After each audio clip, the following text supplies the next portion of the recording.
주변 분들하고 인사 나누시고 말씀 나누겠습니다. 주변 분들하고 인사 나누실 때 당신이 있어야 내가 있습니다. 이렇게 한번 나누겠습니다. 네, 한 번만 더 인사할까요? 하나님이 하실 일이 기대됩니다. 어떻게 좀 하나님이 하실 일이 기대가 됩니까? 네, 얼굴 뵈니까 좀 기대들이 가득하신 것 같아요. 하나님이 나에게 하실 일을 기대하시는 것 같고, 하나님이 우리 가정에 하실 일을 기대하시는 것 같고, 또 하나님이 우리 옥산교회에 하실 일을 기대하시는 것 같고, 하나님께서 우리 이제 강복절도 얼마 남지 않았는데 우리나라에 하실 일을 기대하시는 모습이 보입니다. 항상 하나님을 기대하며 살기를 주님의 이름으로 축복합니다. 자, 모든 인생들은요, 고난이 있어요. 고난.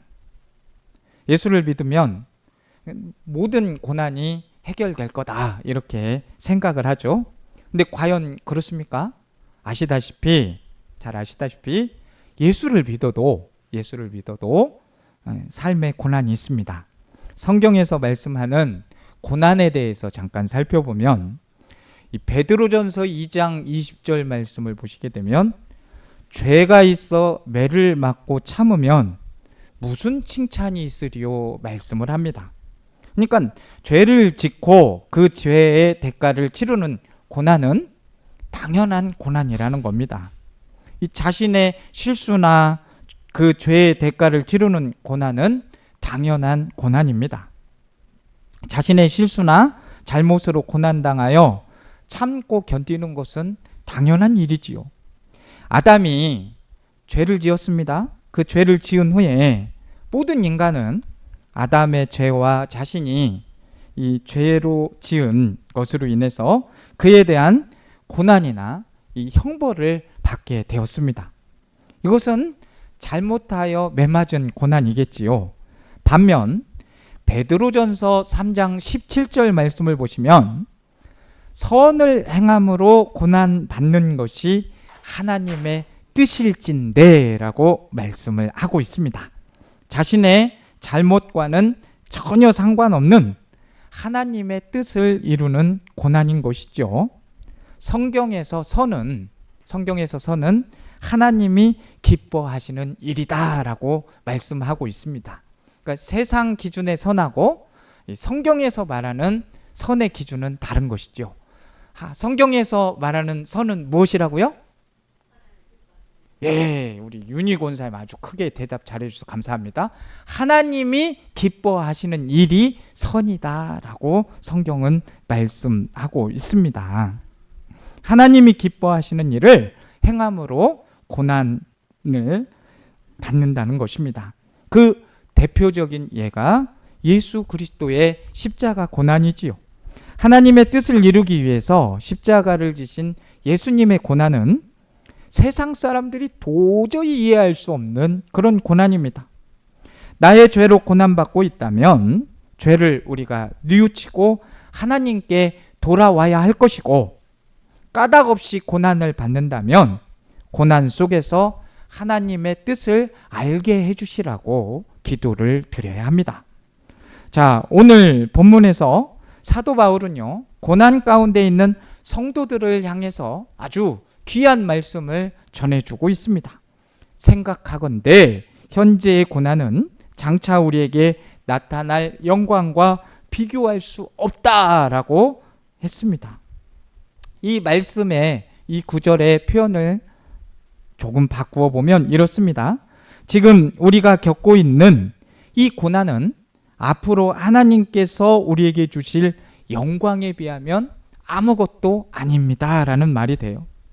이 비교하는 것은 저울질하는 것과 같은 의미가 됩니다.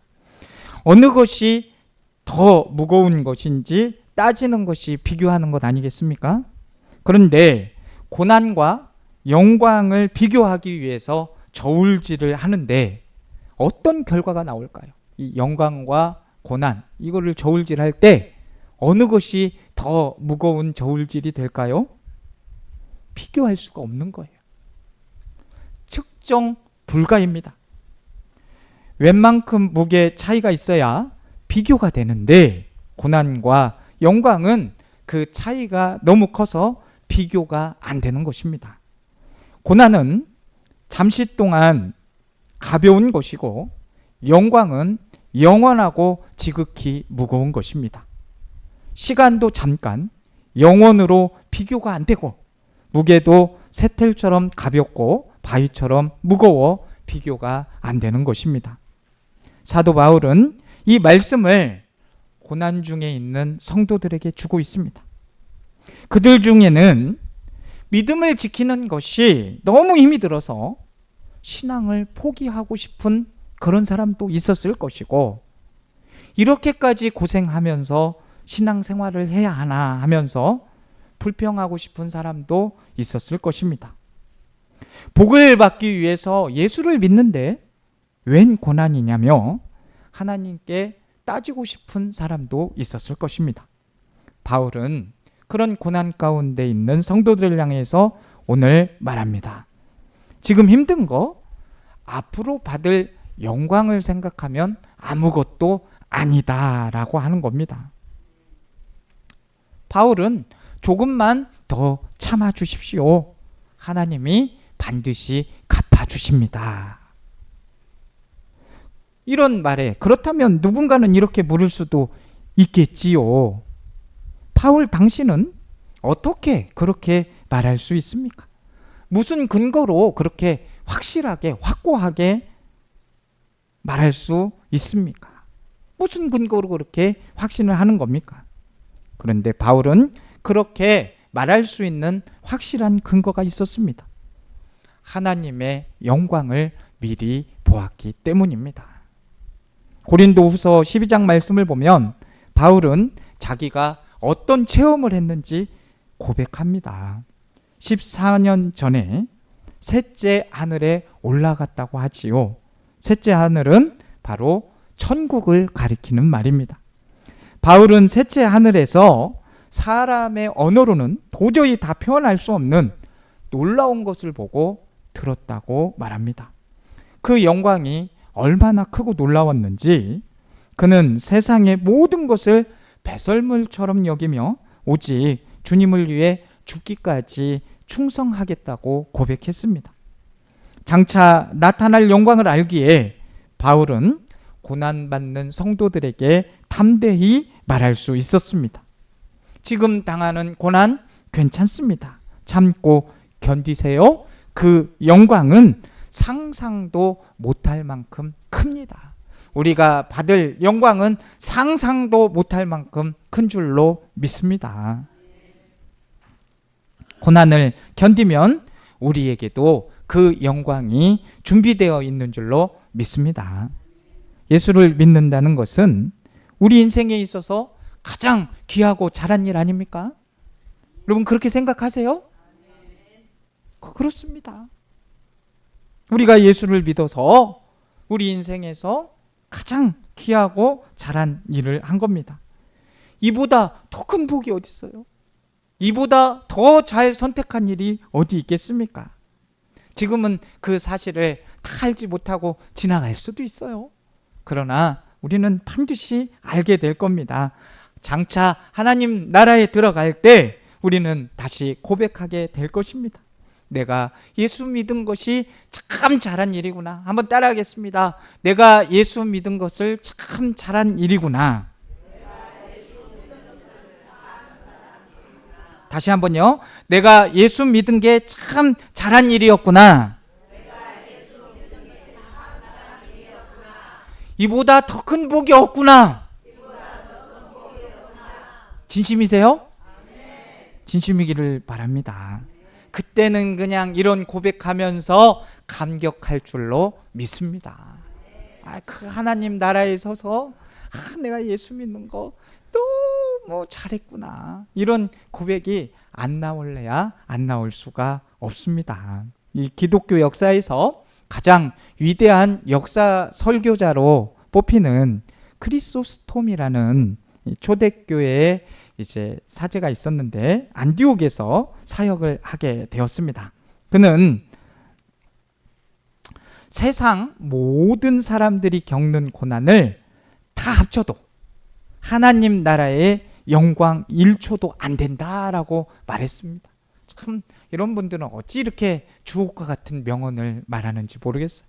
세상 사람들의 모든 고난을 다 합쳐도 하나님 나라의 영광 1초도 안 된다라고 말했어요. 자, 하나님 나라의 영광이 얼마나 크고 풍성하고 놀라운 것인지 우리는 상상도 할 수 없는 거예요. 우리 가끔 하나님께서 만들어 놓은 이 피조물들 보면서도 하나님이 만드신 게 어찌 이렇게 아름다울까 하면서 참 아름다워라.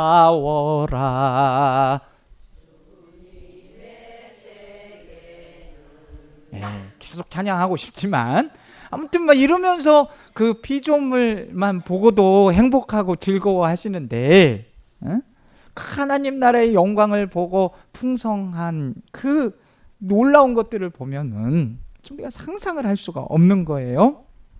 우리가 예수 믿고 겪는 고난은 바로 우리 장차받을 영광이 있기 때문이에요. 고난 왜 받는다고요? 장차받을 영광이 있기 때문에. 그러면 고난 받으면 그냥 포기하고 에이 고난 받으니까 포기하자 이러면 될까요? 아니면 장차받을 영광을 생각하는 게 좋을까요? 아주 대답도 잘하시고 너무 감사합니다. 그런데 이러한 사실을 누구도 잘 알고 있냐면은 누가 잘 알까요? 사탄이 그걸 너무나도 잘 알고 있는 거. 우리가 그냥 고난을 이겨내고 장차받을 그 영광을 누리려고 하니까 사단이 너무나도 그거를 잘 알고 있는 거예요. 그러면 사단이 그걸 잘 알고 있으니까 뭐를 할까요? 방해를 하겠지요.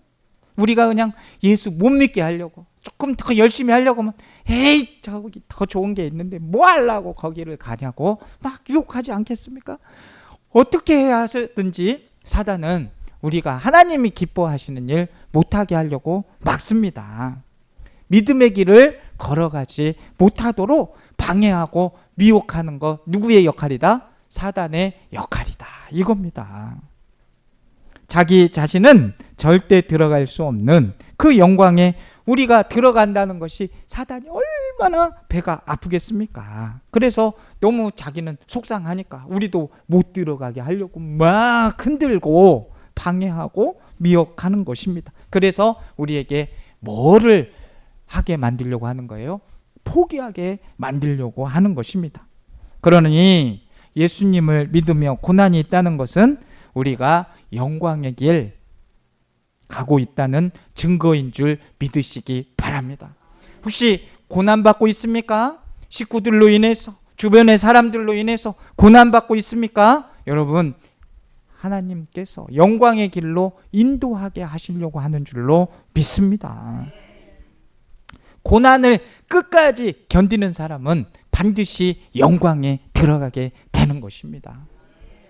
한번 딱 물어보세요. 고난이 있냐고 없냐고. 다 있습니다. 그런데 우리는 그 고난을 이겨서 끝까지 이겨서 영광의 길에 들어가는 것입니다. 고난이 힘들다고 포기하면 안 됩니다. 신앙생활 그만두면 안 됩니다. 그 영광은 오직 끝까지 믿음을 지킨 자들에게만 주어지는 것입니다.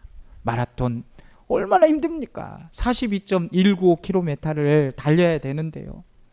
우리 비 선수들은 10km만 뛰어도 힘듭니다. 그 완주하기가 쉽지가 않아요. 저도 중학교 때 이렇게 이제 체력 증진한다고 전교생이 5km를 마라톤을 하는데요. 그 5km를 중학생들이 뛰는데 토하는 애들에서부터 중도 포기하는 애들 끝까지 달리지 못하는 학생들이 수두룩했습니다. 저는 끝까지 완주했을까요? 못했을까요? 네, 역시 우리 사랑하는 성도님들은 이 목회자를 너무 믿어주시네요. 중도 포기했습니다. 그래서 중간도 못 가고 돌아왔습니다.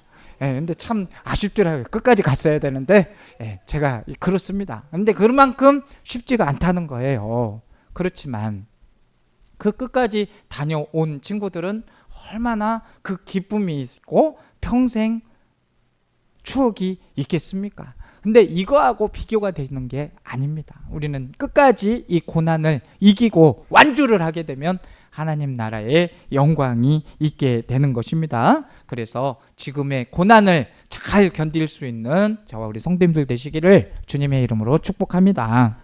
자, 그렇다면 영원한 영광을 바라보는 자의 삶은 어떠해야 될까요? 이 미래의 영광을 바라보는 사람은 현재의 고난을 감수할 수 있습니다. 감수를 해야 돼. 고난을 감수를 하는 거예요. 자, 우리들이 하나님의 자녀로서 누리게 되는 하나님 나라와 영적인 복을 생각하면 감사와 기쁨이 넘치기 때문에 고난을 이길 수가 있는 것입니다. 다시 한번 18절 말씀을 보시게 되면 현재의 고난은 장차 우리에게 나타날 영광과 비교할 수 없다라고 했어요. 우리들이 하나님의 자녀로 상속자가 되었으니 고난도 함께 받아야 한다고 하신 이 사도 바울은 현재의 고난은 장차 우리들에게 나타날 영광과 비교할 수 없다라고 말하죠. 또 골로새서 3장 1절에서 2절 말씀에는 그러므로 너희가 그리스도와 함께 다시 살리심을 받았으면 위의 것을 찾으라 그랬어요. 다시 살리심을 받았으면 어디 것을 찾아라? 위의 것을 찾아라. 거기는 그리스도께서 하나님 우편에 앉아 계시느니라. 위의 것은 생각하고 땅의 것을 생각하지 말라. 자, 우리는 가급적 위의 것을 생각해야죠. 우리가 자꾸 육신의 것만 생각을 하게 되면 미혹이 와요. 자꾸 이렇게 뭔가를 보게 되면 거기에 사단이 미혹을 하게 만듭니다. 우리가 땅의 것을 생각하지 않고 하늘의 것을 자꾸 생각해야 하늘의 영광을 바라보면서 고난을 이길 수 있습니다. 말씀과 기도와 성령 안에 있어야 우리의 생각과 마음이 하늘에 있게 되는 거 아니겠습니까? 그래서 우리는 마음을 어디에 두어야 된다? 하늘 나라에 소망하고 살아야 되는 것입니다. 자, 그리고 영광을 바라보는 자의 삶은 어떠해야 될까요? 자, 영광을 바라보는 자는 보이지 않는 소망을 붙잡아야 되는 거예요. 보이게 되면 유혹을 받는다고 말씀을 드렸죠. 이 하와가 무엇을 보다가 사단의 유혹에 걸렸습니까? 먹지 말라고 하는 선악과를 보다가 거기에 미혹을 당하고 하나님보다 눈이 밝아질 것이라고 유혹을 하니까 먹게 되잖아요. 그가 그 선악과를 바라보지 않고 하나님을 소망하고 있었으면 얼마나 좋았을까요? 24절 말씀을 보시면 우리가 소망으로 구원을 얻었음에 보이는 소망이 아니니 보는 것을 누가 바라리요. 우리는 하나님을 아버지라고 부르지요. 그래서 하나님의 자녀가 되었습니다. 그렇지만 우리의 몸은 아직도 피곤하고 병들고 연약함에 쌓여져 있습니다. 그러나 우리의 몸이 예수님께서 부활하신 것처럼 완전한 몸이 되는 날이 올 것을 기다리며 탄식하며 살 수밖에 없었다는 것입니다. 우리들은 구원을 얻었지만 우리의 구원은 하나님 나라에 들어가서 완전하게 누리게 되는 것입니다. 우리는 그것을 소망하며 살고 있습니다. 자, 고린도후서 4장 18절 말씀에는 우리가 주목하는 것은 보이는 것이 아니요 보이지 않는 것이니 보이는 것은 잠깐이요 보이지 않는 것은 영원하다라고 말씀하고 있습니다. 그래서 우리가 이렇게 영원한 것들을 소망하면서 살고 있잖아요. 그렇기 때문에 참으면서 탄식할 때가 많은 거예요. 그렇지 않겠습니까? 그래서 탄식하면서 성령을 의지하면서 살아갈 수 있게 되는 것입니다. 여러분, 영원한 것들을 소망하면서 우리가 탄식할 때가 분명 많이 있지만 성령을 의지하고 나아갈 때 그 고난을 견딜 수 있고 이기게 할 수 있으며 그 영광을 바라보게 될 줄로 믿습니다. 그리고 마지막으로 영광을 바라보는 자의 삶은 어떠해야 되느냐? 참음으로 기다릴 수 있어야 돼. 기다릴 수 있어야 돼. 25절 말씀 보면 만일 우리가 보지 못하는 것을 바라면 참음으로 기다릴지니라. 우리가 보지 못하는 것은 장차 나타날 영광입니다. 우리는 그것을 지금은 볼 수는 없어요. 그런데 하나님께서 약속하셨잖아요. 하나님께서는 약속하시면 반드시 이루시잖아요. 그 영광을 바라보면서 살아가고 있습니다. 하나님의 영광을 바라보고 사는 사람들은 참을 수 있고 끝까지 견딜 수 있습니다. 한번 따라하겠습니다. 끝까지 견딥시다. 이 정도 소리 나가지고 견디겠습니까? 끝까지. 다시 한번. 끝까지 견딥시다. 견뎌야 돼요. 우리에게 주어질 하나님의 나라는 이 세상 어떤 것과도 비교할 수가 없습니다. 이 세상의 영광도 고난도 그 어떤 것도 그 장차 있을 영광에는 비교가 되지를 않습니다. 그 나라를 바라보면서 지금의 고난을 참고 이길 수 있는 저와 우리 성도님들이 되기를 간절히 원합니다. 그 영광을 소망하며 살아가는 자가 참으로 복된 자인 것입니다.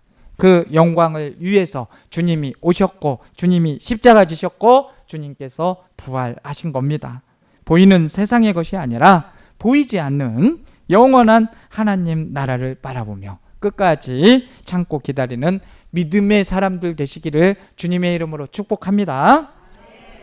하나님 아버지, 우리가 이 땅에서 겪는 현재 잠깐의 고난이 아무리 크고 무거워 보여도 장차 우리에게 주실 영원한 하나님의 영광과는 비교할 수 없다는 사실을 믿습니다. 때로는 고난으로 힘들고 지쳐서 신앙의 길을 멈추고 싶을 때도 있지만 주의 약속을 붙잡고 다시 일어나게 하시고 믿음으로 참고 기다리며 그 영광을 바라보는 성도 되게 하여 주옵소서. 보이는 세상의 것에 흔들리지 않게 하시고 보이지 않는 하나님의 나라를 소망하며 살아가게 하옵소서.